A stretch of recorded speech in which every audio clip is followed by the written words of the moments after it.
Matrix multiplication is definitely the weirdest one. So let's very slowly go through an example of matrix multiplication. Now this is different than the scalar multiplication we did in the last one, where we did something like 2a and we just times everything in matrix A by 2. This is where we're taking two matrices and multiplying them together. Now, before we can even get started, there's a couple rules we need to obey.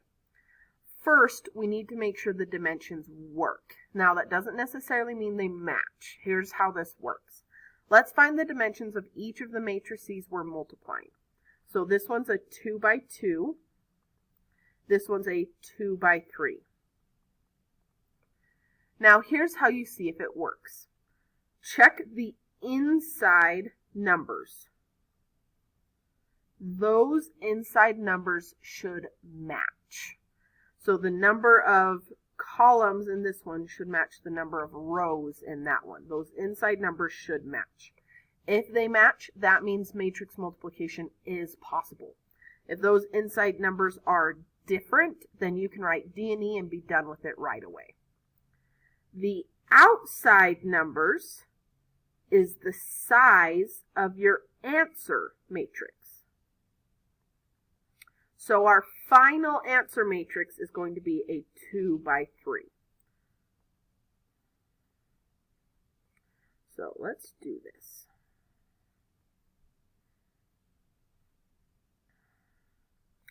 I'm sketching out a giant 2 by 3 matrix to get me started.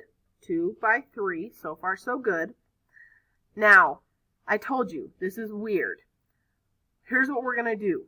We're going to multiply this row to this column. So here's how this kind of matches. I'm going to do 1 times 3, and then I'm going to add 2 times negative 1. So see how I did this row to this column? Like that.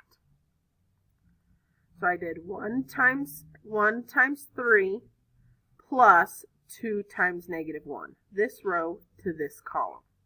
And that's my first space. Now, for the next column, I'm going to do this row to this column.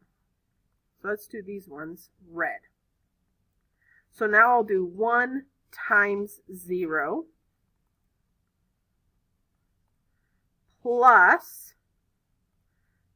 2 times 2. So this row to this column, 1 times 0 plus 2 times 2. Last, let's do it to this column. So 1 times 5 plus 2 times 4. 1 times 5 plus 2 times 4. And that's my first row of my answer. To get my second row for my answer, I'm going to do the same process, but I'm going to use this row now. So the first one is this row to this column.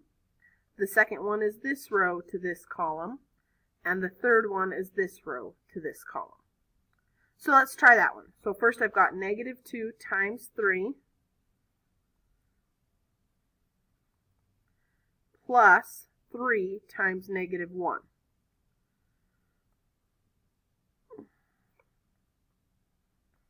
Next I've got this row to the next column. So negative 2 times 0 plus 3 times 2. And do that row to my last column, negative 2 times 5 plus 3 times 4.